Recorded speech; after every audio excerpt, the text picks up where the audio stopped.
Hello and welcome to this lecture. This is chapter number 10, Sinusoidal Steady State Analysis of our Sadiku's textbook. So let's start. A little bit of previous overview of our last lectures. In our last lectures, that is chapter number 9, we talked about the phasors and how we use phasors to solve AC circuits and how the phasors allow us to analyze the AC circuits as on a steady state basis. So here in this chapter, we'll be using different circuit analysis techniques to solve uh, AC circuits with the help of phasors. So our textbook basically says frequency domain analysis of an AC circuit via phasors is much easier than the analysis of the circuit in a time domain.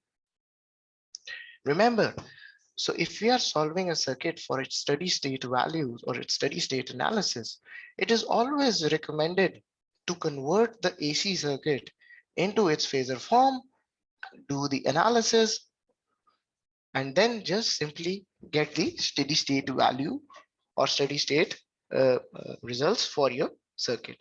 So what are the steps to analyze this AC circuits? First step is to transform whatever your circuit that is given to you to a phasor domain or to the frequency domain. The second step is solve the circuit using the circuit analysis techniques. The circuit analysis techniques most commonly that are used are nodal analysis, mesh analysis, superposition, Thevenin equivalent model, not an equivalent model, etc. Then once you have analyzed it and you have got the result, just simply transform the phasor results to the time domain results. So let's solve and let's start solving different examples from this chapter and see how we can use these circuit analysis techniques and the phasors to solve AC circuits for steady state analysis. First example, example number 10.1. So in this circuit, we are given in this example, we are given a circuit and we have to solve this circuit with the help of nodal analysis. So remember, nodal analysis is more like KCL or Kirchhoff current law. So first of all, my first step is convert the circuit into phasor form. So, okay, so phasor form, remember, we have omega equals to 4 because omega can be calculated from this cos of, for example, you can call it V naught cos of omega t. So omega t is this. Remember, the phasor equivalent of a inductor is j omega L, and for a phasor equivalent for a capacitor is 1 over j omega C. And for a resistance remains R, and this is an inductor, it will be j omega L. So drawing the equivalent, or just first calculate it, or let's draw the equivalent model. The equivalent model will look something like this. This is my capacitor, this is my inductor, this is the dependent current source. So small I will become capital IX, and then we have another this the IX is the current that is going here. So again, we have to remember that this textbook is making cos signal as its reference. So 20 angle of 0 will be our case. So if there is a 90 degree here, or if for example it would be a sine 90 sine omega t, sine 4t or something like that, it would be minus 90 here. So now putting in the values, this value will be 10 ohms. This value will be j times 4. Remember, j into 4 into 1. 4. Mega is 4. Similarly, this value is minus j 2.5 ohms. Again, this is ohms, and this value is j times 2 ohms. So this is now the circuit you have to solve. Now number 2 part, apply KCL, or you can say nodal analysis.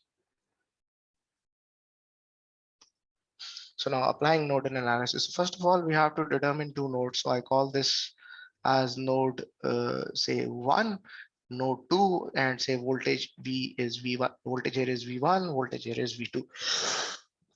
And so now let me write the equations for this.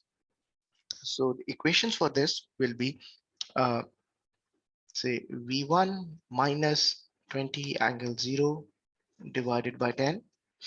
So the current going this direction, plus V1 divided by minus J 2.5 plus V1 minus V2 divided by J4. This is equal to 0. So this is the first equation. So in this case, what I have done, current going here, current going in this direction, current in this direction. So these are my three currents. So if I'm going to or this equation is technically at node 1. So this is node. So at node 2. So at node 2, we have to write the same equation. So this equation will be V2 minus V1 divided by J4 minus 2ix plus V2 divided by J2 equals to 0.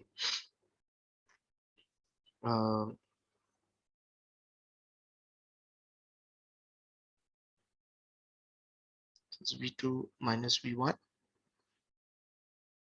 Oh, sorry. So the direction is upwards. So current entering, leaving. Yes, these are the, or this is how this equation is. This. Yes. So also from this equation, we can say also write that also for this Ix part. So Ix is equal to V1. Oh, sorry. So Ix is equal to V1 divided by minus J 2.5. This is the value of I1, right? So this is my equation number 1. This is my equation number 2, and this is my equation number 3. Right? So these are now my equations. So let's simplify them. So simplifying them, what we get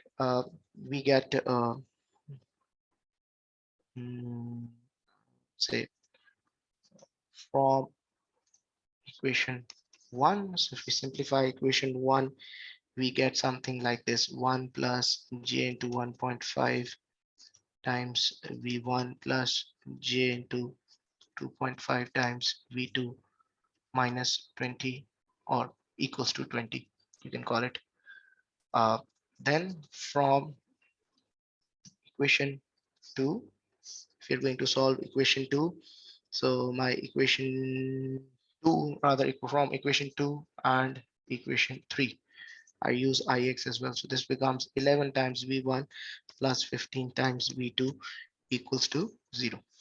So this is, you can call it like 3. This is my equation number 4, and this is my equation number 5.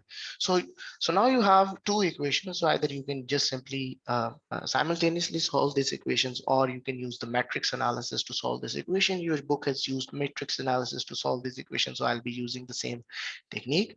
So let's make the matrix of this. 1 plus j 1.5. Sorry, the first part plus sorry, j 2.5, 11, 15. This is v1, this is v2, this is 20, this is 0. So this is what our equivalent matrix of this whole equations look like. So we have to basically find Ix. So remember, Ix is this is v1. V1 divided by minus J 2.5. So if you are going to find out V1, the value of V1, we can just simply find out the value of Ix. We do not have to, go and find out value of V2 and V3, oh sorry, V2 as well. So just simply find out the values which are needed and just get our results. So now we have to solve this thing. So first of all, a good way to solve is find out the determinant of this. Determinant can be written as delta, and the determinant of this is 1 plus j 1.5, j 2.5, 11, 15. This multiplied by this minus this multiplied by this. So 1 plus j 1.5 multiplied by 15 minus j 2.5 multiplied by 11. So the answer becomes 15 minus j into 5. So this is the determinant of my matrix. So now we have found out the determinant.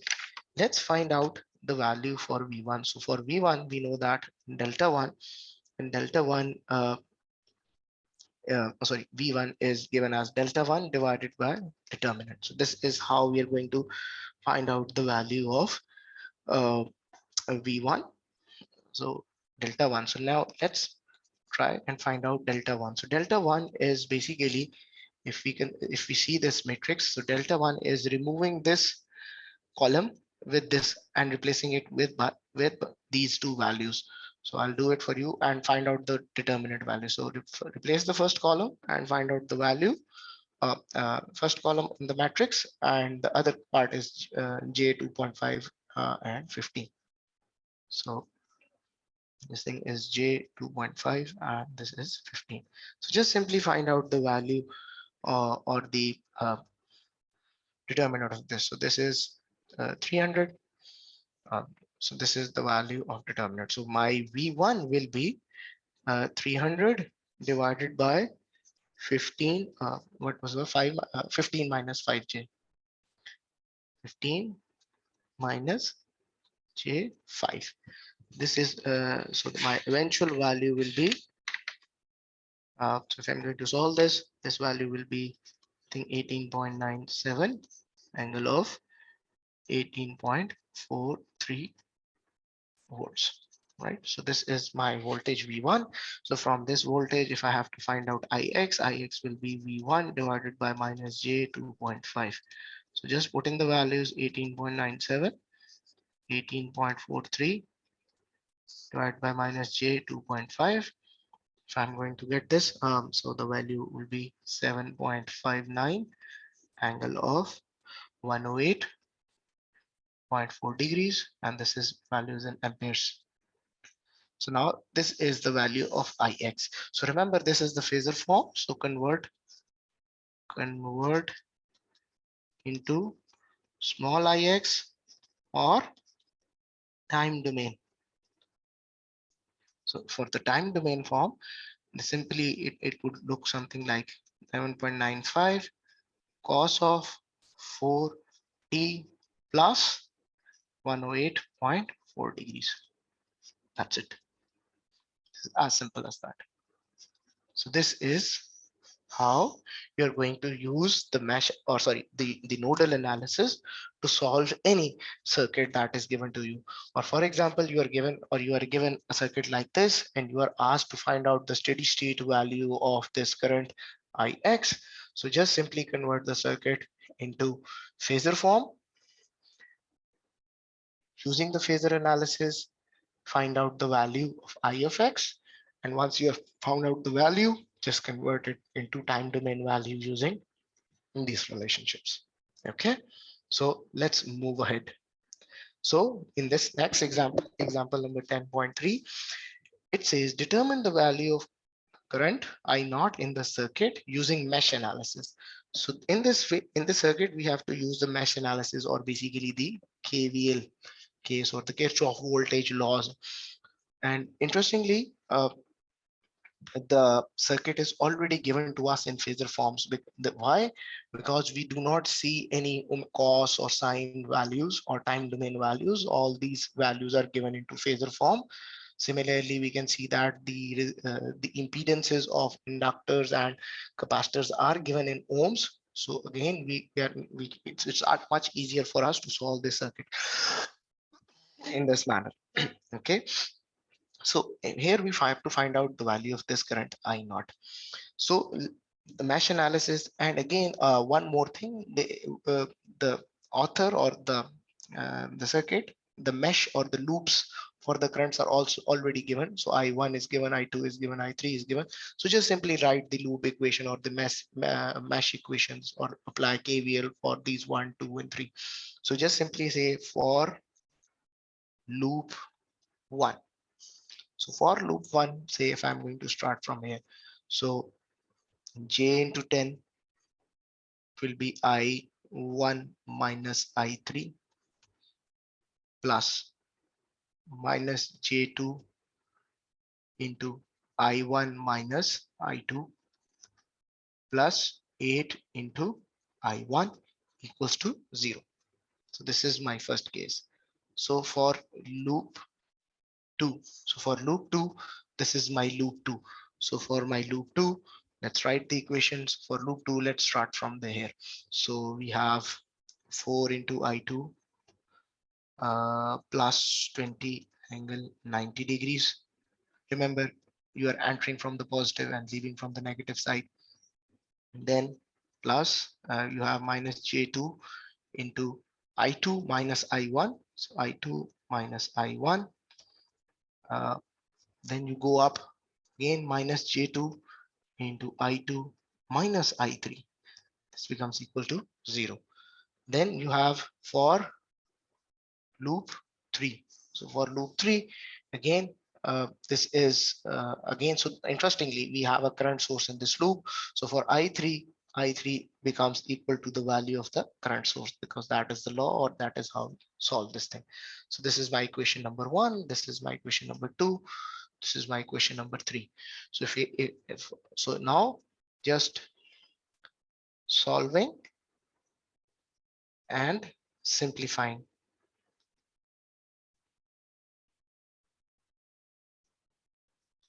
1, 2, and 3. So solving and simplifying, what we get only two equations. So remember, I3 is replaced by 5 angle 0. So we will get 3 rotations. So it's much easier to, so it becomes 8 plus J8 into I1 plus J2 into I2 equals to J50. This becomes my one equation, call it as equation 4. And my second equation becomes J2 into I1. Then I get 4 minus J4 into I2. And third is minus J30. And this is my equation number 5. So again, the good way to solve this thing is using the matrix analysis. Just develop a matrix for this. So if I'm going to develop a matrix for this, my matrix would look something like this: 8 plus J8, J2, this is J2, 4 minus J4. This is my matrix. And I have I1, I have I2. This becomes equal to J50. This becomes equal to J30, or minus J30. So this is now my matrix. So again, remember, from inspection of this, we can see that I2 is equals to minus I naught, or I naught is equal to minus I2. So instead of calculating both I1 and I2 values, just calculate I2 values and flip it and multiply it with the minus sign, and you'll get the answer. So first case, determinant. So if I'm going to get the determinant delta is 8 plus J8, J2, 4 minus J4. So this determinant becomes equal to 68. So I have to find out value of I2 will be equal to delta 2 divided by delta. And for delta 2, remember, delta 2 is basically replacing this J2 and 4 minus J with this value. So replacing this J8, J2 by J50 and minus J30 and calculating the value of determinant. Remember, this is A minus J angle Z. This is my delta 2. So if I have to find out my I2 will be 340 minus J240 divided by 68. And this is equivalent to 6.12 angle of minus 35.22 degrees amperes. So this is a value of I2, and so I naught will be equal to minus I2, and if I'm going to use minus I2, it will be 6.12 angle. And so now this minus sign basically is, or it means that you have to flip this phasor by 180 degrees. So just add 180 degrees to 35 degrees. So minus 35.22 plus 180, this becomes equal to 6.12 angle of 144.78 degrees amperes. So this is how your answer will look like. So this is how you use your uh, what the circuit analysis techniques you have learned till now to solve different circuits which are given to you in phasor domain. So let's move ahead and solve some other circuits using some other techniques which are given to us. So for this, in this example, this is example 10.6, and in this example, it is asking us to find out the value of V naught, or the value against this 1 ohm resistor, the voltage. I'm sorry, using the superposition theorem. So before we going to start this solving this circuit, first of all, see what is happening. So we have two sources. One is a current voltage source and the other is a current source. So we have two different frequencies. One is this, one is this. So omega 1 is 2 radians per second. Omega 2 is 5 radians per second. So we have two different frequencies. So remember, phasors with two different frequencies do not add up linearly. Oh, sorry, you can't, you have to treat them separately, because eventually once we go and see the higher, as we move ahead in this textbook, we'll see that these two signals have different radian frequencies, and basically they are responsible for generating different harmonics in the circuit. So we do not, consider them as one. So we have to solve the circuit for this value separately and this value separately. So the best way of solving such circuit is to use the superposition theorem, and that is why this example is there. So in case, or whenever you are given a circuit which has multiple different frequencies, a good way or to find out the steady state. Remember, we are talking about the steady state values. So good way to use to find out the steady state value, or do the steady state analysis of such circuit, is to use the superposition theorem. So let's first step convert into phasor. So we have to convert the circuit into phasor equivalent. So for phasor equivalent, remember the phasor equivalent for 2 ohms will be a different case, and phasor equivalent for a 2 radians per second will be a different case, and for 5 radians per second for it would be a different case. And then we also have a simple 5-volt circuit. We do not have any frequencies. You can call it as a simple DC source. So we have technically 3 different types of sources. So uh, first, let's say convert it into phasor for V equals to 5 volts. So for 5 volts, so let's solve it for 5 volts. So superposition. So superposition will be, for superposition, what we'll be using, we'll be solving the circuit for this, finding out the value V naught, and then we'll be solving for this source, finding out the value of V naught. Then we'll be solving for this source, finding out the value of V naught, and then in the end we have to linearly add them together. So let's see what happens. So for this, so for DC source, we know that when we are when we're doing the superposition analysis, our this source will be voltage source will be short circuited, and our current source will be open circuited, right? Similarly, our inductors for DC will be short circuit, and capacitors for DC will be open circuit. So the equivalent circuit would look something like this. This is my inductor. This inductor will be short circuited. This is current source. Current source will be open circuited. Resistor will remain as such. Capacitor will be open circuited. Then we have a resistor. We remain as such. This is my 5 ohm, 5-volt battery. This remains as such. And this is my voltage source here. This is short circuited. So this is what my overall circuit would look like. So this is 1 ohm. This is 4 ohm. So plus minus V1. I call it V1. And this is say capital V1. So capital V1, so the capital V1 value is the voltage across this 1 ohm resistance. And remember, this is in the opposite sign.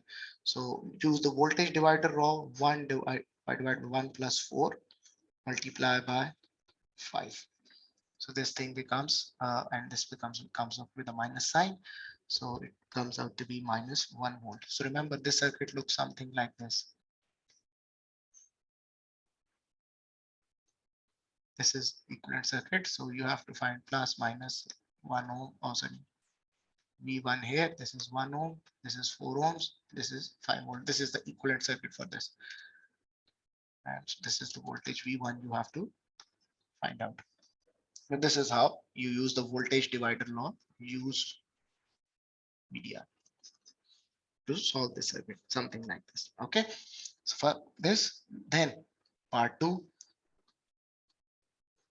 convert into phasor for V2 equals to 10 cos 2t volts, right? So we have say omega 1 equals to 2 radians per second. This will make this inductor, or so my overall circuit for this will be again, this is a cosine signal, so 10 angle of 0. This is j omega L, remember this, and this is 1 by j omega C. So omega is 2, so j omega L, it will be j into 4 ohms. Current source will be open circuited. Then we have my resistor. This is my capacitor. This is my capacitor. This is minus j5. This is 4, and this voltage source is short circuited. Right? So this is 4 ohms. This is 1 ohm. This is plus minus, and let's say we call it as V2. Right? So we have to just simply find out this value of V2.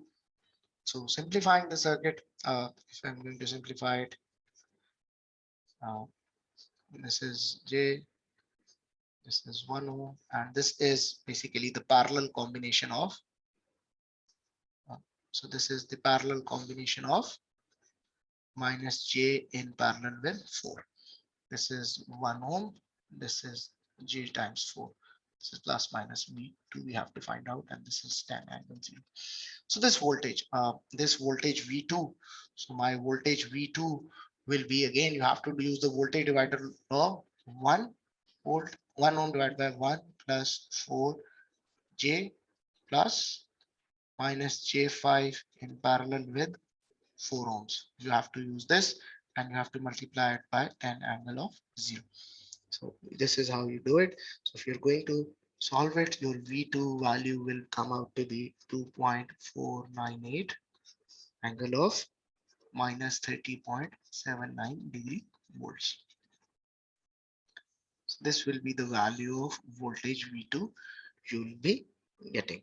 So if you have to convert this into a time domain value, so V2 will be 2.498 cosine of 2t minus 30.79 degrees.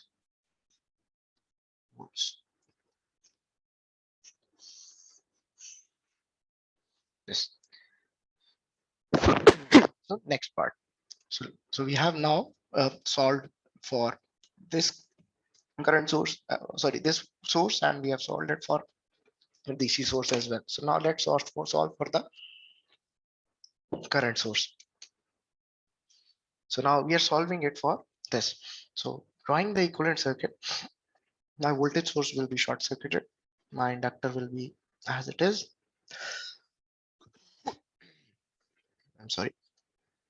So remember, you have a sine source. So this thing comes out to be, so omega 2 is 5 radians per second, and its equivalent phasor value is 2 angle of minus 90 degree.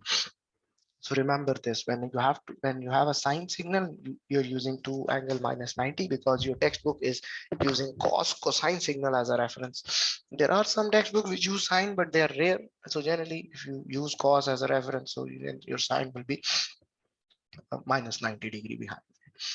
So this current source will be 2 angle of minus 90 amperes. This is as it is. This is again plus minus. This is 1 ohm. This is J 10 ohms. Again, remember J omega is 5. Then your capacitance, the value of capacitance is minus J2. Then you have a 4 ohm resistance, and your DC source is short circuited. Okay, so this is how it is. So now the equivalent circuit you will get is something like this. So you have a J10 ohm. This is 1, and this is the parallel combination of J2 in parallel with 4. This is 1 ohm. This is plus minus, and I call it as V3. This is 2 angle of minus 90 degree. So what is the value? First of all, we have to find out the value of current that is flowing in this branch. So I have to find out the value of current that is flowing in this branch. So I call this value of current as I dash. So the value of I dash will be from the current division rule. So current division rule will be this, the branch divided by J10 plus 1 plus minus 2J in parallel with 4. So these are these two values. And now I have to multiply it with the current source that is in between, that is 2 angle minus 90. So my I dash value will be 2.328 angle of minus 80 degrees amperes. So this will be the value of current that is flowing in this branch. And what is the voltage drop V3? So V3 phasor. V3 phasor will be 1 multiplied by I dash. So V3 will be 2.328 angle of minus 80 volts. This is my V3. So, and if I have to convert into time domain value, simply 2.328 cosine of, so remember what are the values we'll be getting? We'll be getting the cosine values, cos of 5t minus 80 degrees. Since this source is given in sine, so if you have to convert it into what you call it, sine source, so just simply add 90 degrees in this phase angle. So you will be getting 2.328 sine of 5t plus 10 degrees. So this is how it is. So overall, what will be now the value? So now basically what we have done, so we have done or we have solved this whole circuit for each of these sources, and actually we have applied the superposition theorem. So for superposition theorem, V naught will be equal to V1 plus V2 plus V3. So my V1 was minus 1. My V2 value was 2.498 cos of, remember, 2t minus 30.79 degrees plus 2.328 cos of 5t minus 80 degrees.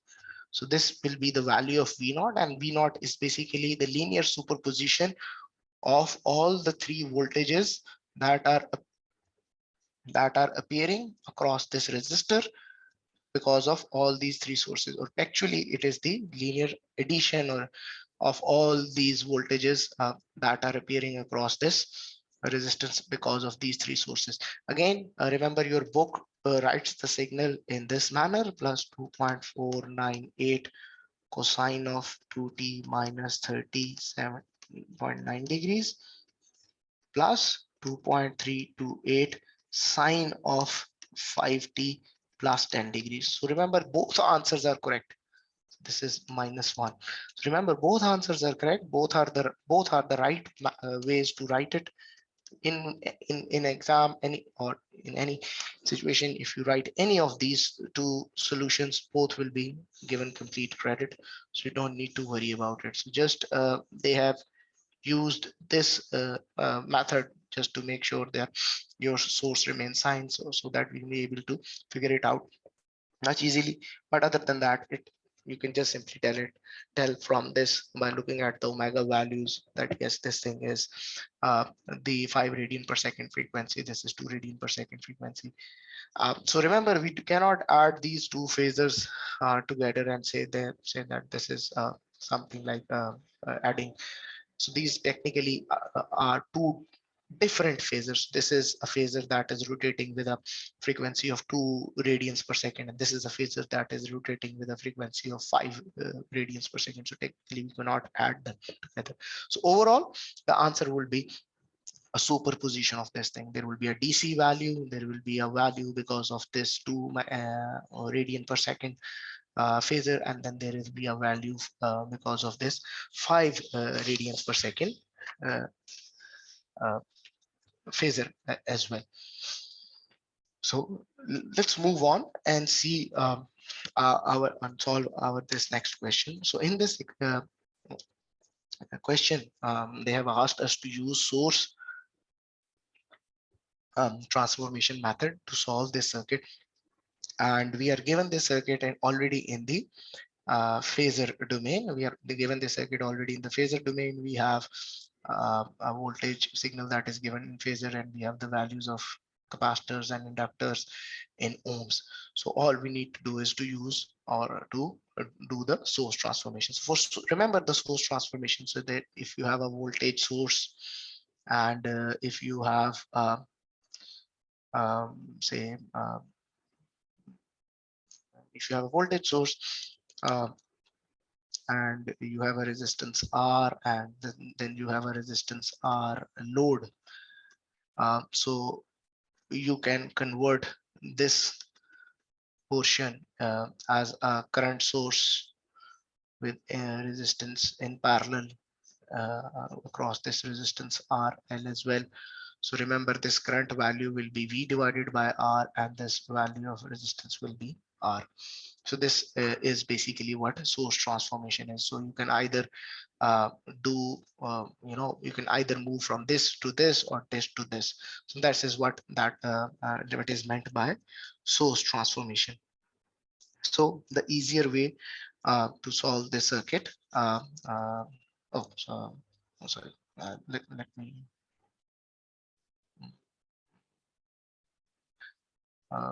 So let's try to solve this circuit. So the easier way to solve this circuit is to keep this branch as such. So to keep this branch as such and do the source transformations on the other side. So first of all, consider these two. So this is a voltage source V, this is a resistance R. So the current will be V by R. So my current source and this resistance in parallel. So the current source will be 220 angle minus 90 divided by 5, and this resistance 5 will be coming here, and rest my circuit will remain as such. So 3 ohms, uh, uh, J4, then we have 4, then have this 4 minus J13, then I have this Vx where we have to plus minus Vx where I have to find out Vx. This is 10 ohm.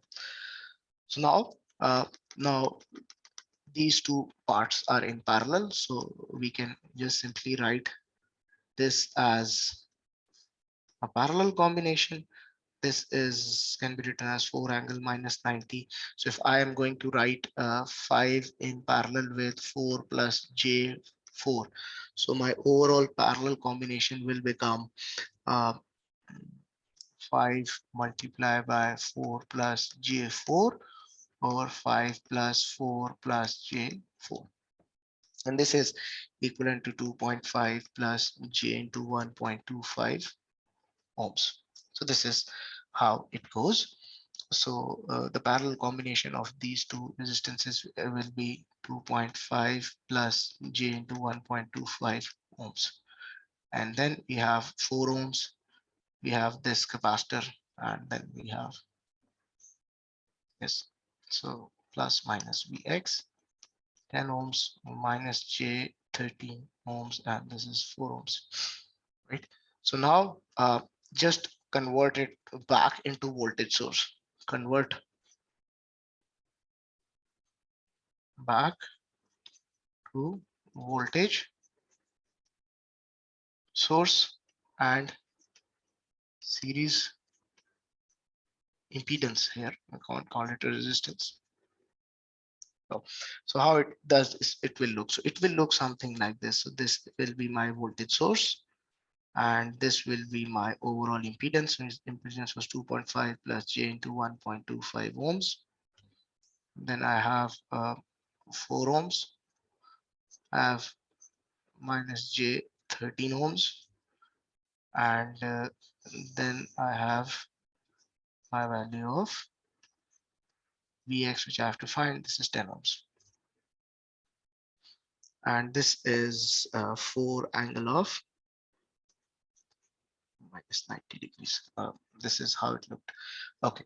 No, sorry, this is not 4. This value will be different. This will be a 5. We have to convert it back into voltage. So basically 4 angle of minus 90 degrees multiply by this value of impedance 2.5 plus j into 1.25 ohms, or basically this value will be 5 minus j 10 volts, if I'm going to be very exact. So now this is my voltage source. It is 5 minus j 10 volts, and we have to find out the value here. So my equivalent circuit, remember, a good way to solve this is to develop this equivalent circuit uh, in a unified manner. 4 watts, so it would be 6.5 plus plus j and minus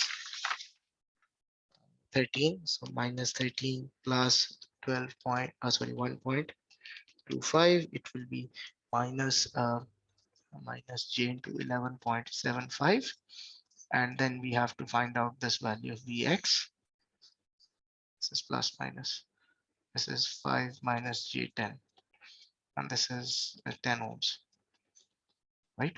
So now this is now my Vx value will be easily calculated as 10 divided by 10 plus 6.5 minus j 11.75 multiply by 5 minus j 10 volts. So my overall Vx value will be 5.519 angle of approximately equal to minus 28 degrees.